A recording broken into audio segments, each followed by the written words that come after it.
Relato completo e detalhado, Deus não desampara os seus. O início da prova, quando o chão parece sumir. Era uma sexta-feira à tarde e o irmão Carlos, 38 anos, cooperador fiel da congregação cristã em São Paulo, olhava pela terceira vez a pilha de contas sobre a mesa da cozinha. O aluguel estava atrasado há 2 meses, a luz seria cortada na segunda-feira, e o salário do mês ainda não havia sido depositado. Sua esposa, Márcia, tentava disfarçar a preocupação enquanto preparava o jantar para as crianças, mas ele via o cansaço em seus olhos. Senhor, até quando? Pensou, apertando os papéis entre os dedos. Não era a primeira vez que passavam por apertos. Carlos trabalhava como motorista de aplicativo, e com a alta do combustível, as corridas haviam diminuído. Os bicos de entrega que fazia nos fins de semana mal davam para o gás de cozinha. Mas dessa vez era diferente. O desespero batia à porta. Naquela mesma manhã, o dono da casa havia ligado, ameaçando desocupação. Se até quarta não regularizar, vou ter que tomar providências, disse o homem seco. Carlos sentou-se na cadeira da sala, encostou a cabeça nas mãos e chorou. Não era um choro alto, mas aquelas lágrimas silenciosas que queimam por dentro. Como vou explicar para as crianças que não temos onde morar? O peso no peito era tão grande que ele mal conseguia respirar. Foi então que, entre os soluços, uma voz suave, não audível, mas no íntimo do seu coração lhe lembrou: confia em mim. A decisão que mudou tudo, vou oferecer o último. No domingo seguinte, apesar da vergonha de não ter nada para colocar no prato da oferta, Carlos e Márcia foram ao culto. Não podemos faltar, disse ele à esposa. Se não tivermos mais nada, ainda temos a fé. Mas quando o cooperador passou o cesto, Carlos sentiu o coração acelerar. Tinha apenas R$ 20 no bolso, o suficiente para um saco de arroz e um pouco de feijão.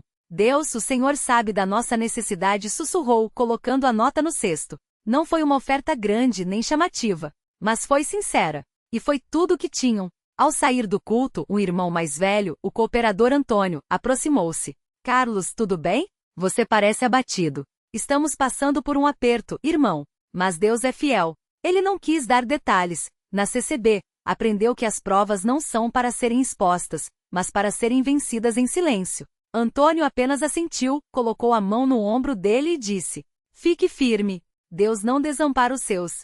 A primeira resposta, o envelope que veio do céu. Na terça-feira, quando Carlos chegou em casa após mais um dia sem corridas, encontrou Márcia chorando na cozinha. O que foi, amor? Perguntou, já esperando o pior. Ela estendeu um envelope branco, sem remetente.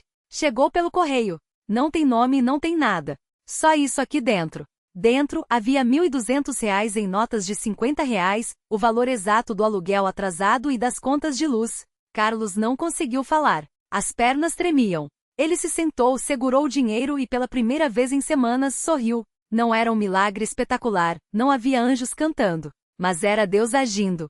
Era Deus dizendo: eu vejo, eu provedo.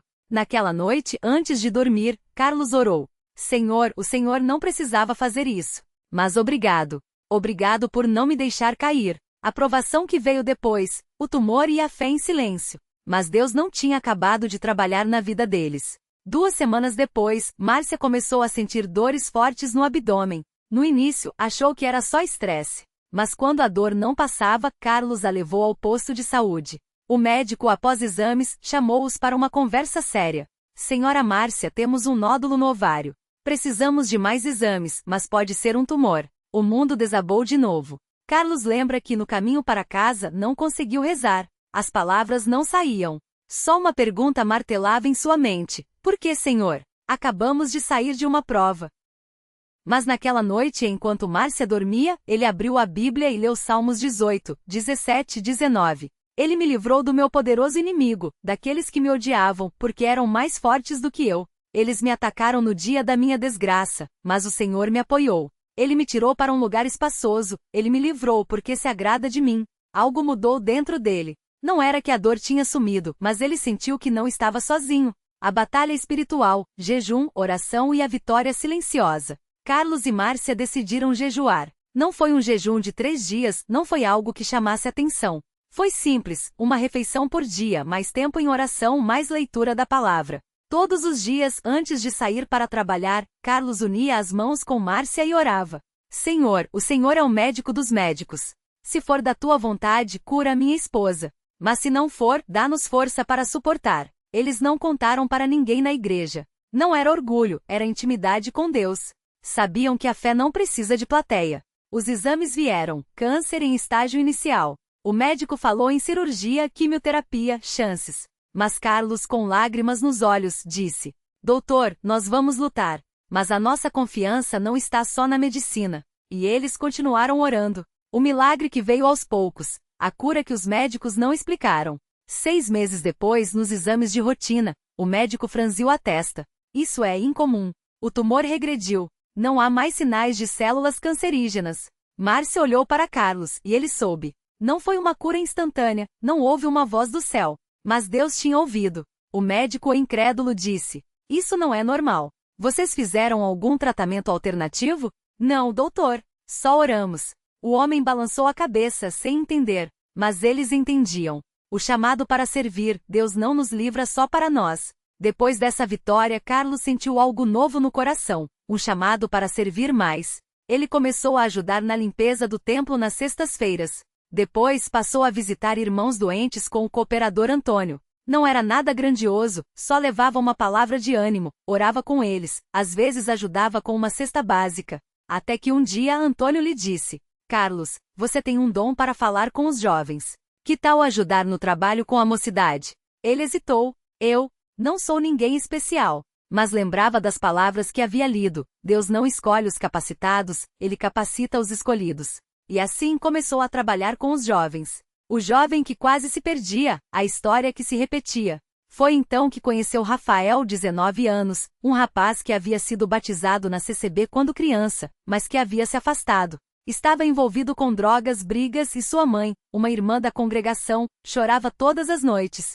Carlos não julgou. Ele se aproximou. Rafael, posso te levar para tomar um lanche? Por quê? O senhor nem me conhece. Porque eu já estive onde você está. E sei que tem saída. Eles foram a uma lanchonete simples. Rafael, desconfiado, cruzou os braços. Não venha com esse papo de igreja, tio. Já ouvi tudo isso. Não vou te pregar, não. Só quero te contar uma história. E Carlos contou. Contou sobre as contas, sobre o envelope, sobre o tumor de Márcia. Contou sem exaltação, sem dramatizar. Só os fatos. Quando terminou, Rafael estava com os olhos cheios d'água.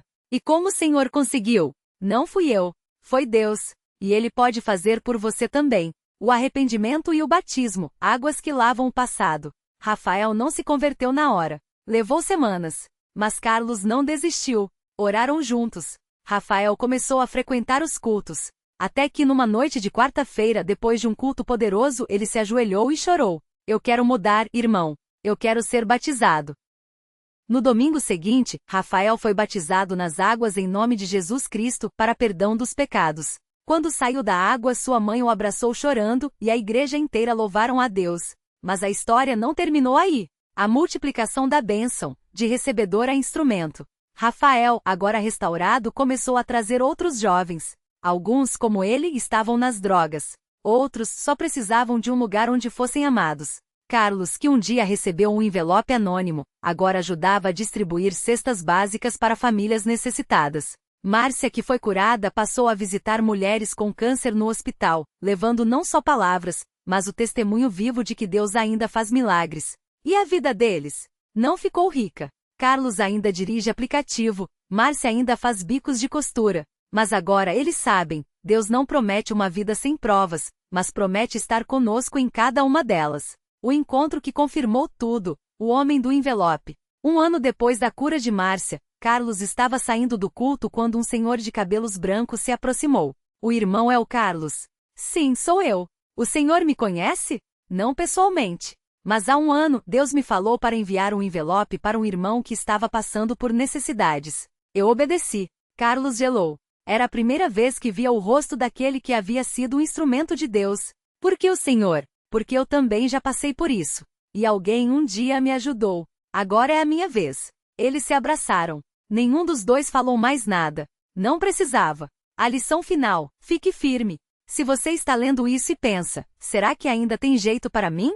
Ouça. Deus não olha para o seu passado. Ele olha para o seu coração. Ele não promete que a estrada será fácil, mas promete que não vai te deixar sozinho. Talvez você esteja sem dinheiro, como Carlos estava. Talvez esteja doente, como Márcia esteve. Talvez esteja perdido, como Rafael. mas Deus não desampara os seus. Continue firme. Não desista. A obra que Ele começou em você, Ele vai terminar. E quando a vitória vier, e ela virá, não se esqueça de voltar e contar. Porque testemunhos como este não são para engrandecer homens, mas para glorificar a Deus. Glória ao nome santo do Senhor. Amém. A noite em que a fé foi posta à prova, o desespero silencioso de Carlos. Era uma terça-feira, uma daquelas noites em que o ar pesava mais do que o habitual. Carlos sentou-se à mesa da cozinha, as mãos trêmulas segurando a última conta de luz vencida. Márcia, ao seu lado, costurava uma blusa de bebê para uma cliente, os olhos cansados, mas o rosto sereno. Ela sempre parecia mais calma que ele, mesmo quando o mundo desabava. Márcia, não dá mais. Não temos nem para passar o mês. Carlos falou baixo, como se temesse que as paredes ouvissem e ecoassem seu desespero. Ela levantou os olhos, agulha e linha paradas no ar. A gente já passou por pior, não passou? Deus nunca nos abandonou. Mas e se dessa vez for diferente? Ele não queria duvidar, mas o medo era um nó na garganta. Márcia pousou a costura, pegou suas mãos e as apertou com uma força que não condizia com seus dedos finos.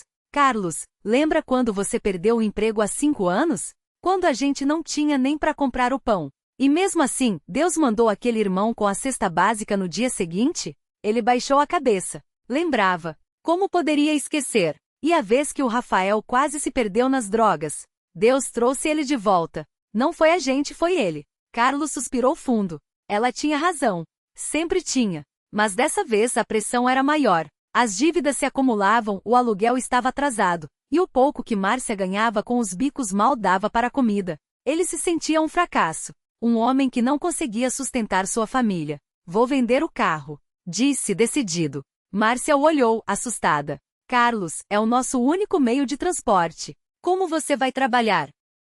Não tenho escolha, Márcia. Não posso ficar devendo para todo mundo. Ela ficou em silêncio por um longo momento, então suspirou. Tudo bem. Mas antes, a gente vai orar. A oração que quebrou o silêncio. Naquela noite, depois que Rafael foi dormir, eles se ajoelharam ao lado da cama. Não foram palavras bonitas, nem uma oração ensaiada. Foi um clamor. Senhor, o Senhor sabe da nossa necessidade. Não temos mais para onde correr. Se o Senhor não nos ajudar, não sabemos o que fazer. Mas confiamos no Senhor. Mesmo que não vejamos saída, a gente acredita que o Senhor vai prover. Carlos falou a voz embargada. Márcia só chorava, as mãos unidas com força. Não havia mais palavras. Só fé. Só confiança em um Deus que até então nunca os havia deixado. E então, algo inesperado aconteceu. Enquanto ainda estavam de joelhos, ouviu-se uma batida na porta. Era tarde, quase meia-noite. Quem seria? Carlos abriu a porta com cautela. Do outro lado, estava um jovem da igreja, um dos cooperadores com um envelope na mão. Irmão Carlos, o irmão tal me pediu para entregar isso para você. Disse que é urgente. Carlos pegou o envelope confuso. Dentro, havia dinheiro. Não era uma fortuna, mas era o suficiente para quitar o aluguel atrasado e comprar comida para a semana. E havia um bilhete. Fique firme. Deus está no controle. Um irmão que já passou por isso. Carlos não conseguiu segurar as lágrimas. Márcia, ao ver o envelope, caiu de joelhos novamente, dessa vez em gratidão. Deus ouviu Carlos. Ele ouviu a gente. O dia em que Rafael voltou para casa. Mas a prova não tinha acabado. Uma semana depois, Rafael, que havia se afastado da igreja por causa de más companhias, chegou em casa visivelmente abalado. Os olhos vermelhos, as mãos trêmulas. Pai, mãe, eu preciso de ajuda. Ele disse, a voz quebrada. Carlos e Márcia trocaram um olhar. Sabiam que aquele momento era crítico. O que aconteceu, filho? Márcia perguntou, puxando uma cadeira para ele se sentar. Rafael hesitou e então contou tudo. Como havia caído nas drogas, como seus amigos o haviam abandonado quando ele não teve mais dinheiro para comprar a droga, como ele se sentia perdido, sujo, sem esperança. Eu não aguento mais, mãe. Eu quero voltar para a igreja. Quero ser batizado de novo. Quero que Deus me limpe. Carlos sentiu o coração apertar. Lembrou-se de quando, anos antes, ele mesmo havia se afastado da fé, antes de conhecer Márcia. Lembrou-se da vergonha, do arrependimento, da mão estendida de um irmão que o levou de volta. Filho, Deus nunca te abandonou. Ele só estava esperando você voltar. Carlos disse, colocando a mão no ombro do rapaz. Naquele domingo, Rafael foi ao culto. Não foi fácil. Muitos olharam para ele com desconfiança, lembrando de seu passado. Mas os irmãos mais velhos, aqueles que já haviam visto a graça de Deus agindo, o receberam com abraços. E quando o pastor anunciou que haveria um batismo nas águas na semana seguinte, Rafael levantou a mão. Eu quero ser batizado, para perdão dos meus pecados. O batismo que mudou tudo. O dia do batismo foi um dos mais marcantes da vida daquela família. Rafael, de pé na piscina batismal, tremia não de frio, mas de emoção. O pastor fez a oração e quando Rafael emergiu da água, foi como se uma carga tivesse sido tirada de seus ombros. Glória a Deus! Alguém gritou. Aleluia! Responderam outros. Carlos e Márcia choravam. Não eram lágrimas de tristeza, mas de alívio e de gratidão. Seu filho estava de volta. Não apenas para a igreja, mas para Deus. Naquela noite, em casa, Rafael pediu para orar com os pais. Pai, mãe, eu sei que magoei vocês, mas hoje eu nasci de novo. E eu prometo que com a ajuda de Deus, vou ser um homem melhor. Carlos o abraçou forte. A gente tá aqui, filho, para o que der e vier. A multiplicação da bênção, quando Deus usa os fracos. Nos meses seguintes, a vida da família começou a mudar. Carlos, que havia desistido de vender o carro, recebeu uma ligação de um antigo colega de trabalho. Uma vaga tinha se aberto em sua empresa e ele pensou em Carlos. É um emprego temporário, mas se você se dedicar, pode virar efetivo. Disse o homem. Carlos aceitou. Não era o salário dos sonhos, mas era um começo. Márcia, por sua vez, recebeu um pedido de uma loja local para fazer uniformes para os funcionários. Era um trabalho grande que renderia um bom dinheiro. E Rafael, agora firme na fé, começou a ajudar na igreja. Primeiro limpando o templo. Depois, participando das visitas aos doentes e necessitados. Um dia, enquanto faziam visitas, Rafael e Carlos conheceram um jovem viciado em drogas, assim como Rafael havia sido. Eu sei como é, irmão. Rafael disse, olhando nos olhos do rapaz. Mas tem saída. Deus pode te libertar, assim como libertou a mim. O jovem chamado Lucas começou a frequentar os cultos. E algumas semanas depois, também se batizou. Vocês não sabem o que fizeram por mim. Lucas disse, emocionado, após o batismo. Se não fosse vocês, eu ainda estaria perdido. Carlos sorriu. Lembrou-se de quando ele mesmo havia sido aquele jovem perdido. Lembrou-se de como Deus havia usado outros para trazê-lo de volta. Não fomos nós, Lucas. Foi Deus. A gente só obedeceu. A cura que veio no tempo de Deus.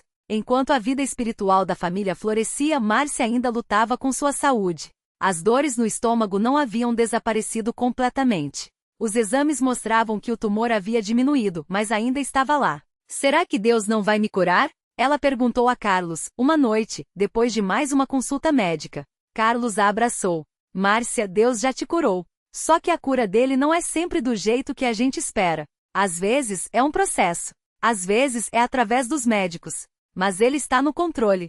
E então, depois de meses de oração, jejum e tratamento, veio a notícia que eles tanto esperavam. O tumor sumiu. O médico disse, surpreso, olhando para os exames. Não há mais nenhum sinal dele. Márcia e Carlos se abraçaram ali mesmo, no consultório, chorando de alegria. Eu te falei. Carlos sussurrou. Deus não desampara os seus. O encontro que confirmou tudo. O homem do envelope. Um ano depois da cura de Márcia, Carlos estava saindo do culto quando um senhor de cabelos brancos se aproximou. O irmão é o Carlos. Sim, sou eu. O senhor me conhece? Não pessoalmente. Mas há um ano, Deus me falou para enviar um envelope para um irmão que estava passando por necessidades. Eu obedeci. Carlos gelou. Era a primeira vez que via o rosto daquele que havia sido um instrumento de Deus. Por que o Senhor? Porque eu também já passei por isso. E alguém um dia me ajudou. Agora é a minha vez. Eles se abraçaram. Nenhum dos dois falou mais nada. Não precisava. Aquilo era a confirmação de que Deus não apenas ouve, mas age. E que muitas vezes Ele usa pessoas comuns para fazer coisas extraordinárias. A lição que Rafael aprendeu: Deus não olha para o seu passado. Rafael, agora firme na fé, começou a dar seu testemunho nos cultos de jovens. Eu já fui viciado.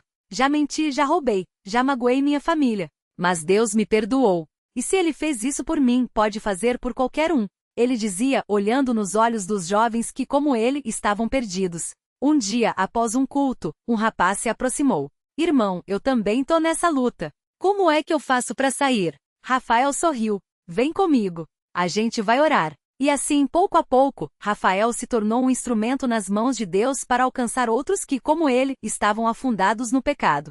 Deus não olha para o seu passado. Ele sempre dizia. Ele olha para o seu coração.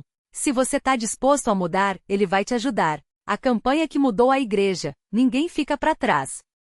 Inspirados pela transformação de Rafael, Carlos e Márcia decidiram começar uma campanha na igreja, Ninguém Fica para Trás. Era um trabalho voltado para alcançar jovens viciados, famílias desestruturadas, pessoas que haviam se afastado de Deus. Eles começaram com visitas, depois com reuniões de oração específicas, e finalmente com um culto especial para aqueles que queriam recomeçar. O resultado foi surpreendente. Em poucos meses, dezenas de pessoas voltaram para a igreja. Algumas, como Lucas, se batizaram. Outras, como uma senhora que havia se afastado há anos, retomaram sua comunhão com Deus. A gente só tá fazendo o que alguém fez por nós. Carlos disse emocionado, ao ver o templo lotado em um daqueles cultos especiais. A noite em que Carlos entendeu o propósito de tudo. Uma noite depois de um longo dia de trabalho e visitas, Carlos sentou-se no quintal de casa, olhando para as estrelas. Tanta coisa havia acontecido em tão pouco tempo. A cura de Márcia, a restauração de Rafael, o emprego novo, as vidas que estavam sendo transformadas através deles. Por que a gente, Senhor? Ele perguntou em voz baixa. Por que o Senhor escolheu a gente, sendo que a gente é tão pequeno? E então, como se Deus estivesse respondendo diretamente ao seu coração, ele lembrou das palavras que havia lido na Bíblia naquela manhã. Porque Deus escolheu as coisas loucas deste mundo para confundir as sábias, e Deus escolheu as coisas fracas deste mundo para confundir as fortes. 1 Coríntios 1h27. Carlos sorriu. Não era sobre eles. Nunca tinha sido. Era sobre Deus. Era sobre um Deus que usa vasos quebrados para mostrar o seu poder, que transforma fracassos em testemunhos, dores em bênçãos, perdidos em salvos. Era sobre um Deus que não desampara os seus. O testemunho que chegou aos ouvidos certos. Um domingo, durante o culto, o pastor pediu que alguém desse um testemunho. Carlos levantou a mão. Ele subiu ao púlpito nervoso, mas determinado. E então começou a contar tudo. A crise financeira, o envelope misterioso, a cura de Márcia, a restauração de Rafael, as vidas que estavam sendo alcançadas. Quando terminou, o templo estava em silêncio. Depois, um irmão se levantou. Irmão Carlos, eu também tô passando por uma prova. Minha filha tá doente, e os médicos não dão esperança. Mas depois do que o irmão contou, eu tenho fé que Deus vai agir. Outro irmão se levantou. Eu tava pensando em desistir de tudo, mas hoje eu vi que Deus não desiste da gente. E assim, aquele testemunho, que começou como uma história de uma família comum, se tornou um farol de esperança para muitos. A última lição: continue firme. Se você está lendo isso e pensa, será que ainda tem jeito para mim? Ouça, Deus não olha para o seu passado. Ele olha para o seu coração. Talvez você esteja sem dinheiro, como Carlos estava. Talvez esteja doente, como Márcia esteve. Talvez esteja perdido, como Rafael. Mas Deus não desampara os seus. Ele não promete que a estrada será fácil, mas promete que não vai te deixar sozinho. Talvez hoje você esteja chorando no chão do seu quarto, sem forças para levantar. Talvez você esteja olhando para as contas e não sabendo o que fazer. Talvez você esteja com medo de que suas orações não estão sendo ouvidas. Mas Deus está trabalhando. Mesmo que você não veja. Mesmo que pareça impossível. Continue firme. Não desista. A obra que Ele começou em você, Ele vai terminar. E quando a vitória vier, e ela virá, não se esqueça de voltar e contar. Porque testemunhos como este não são para engrandecer homens, mas para glorificar a Deus. Glória ao nome santo do Senhor. Amém.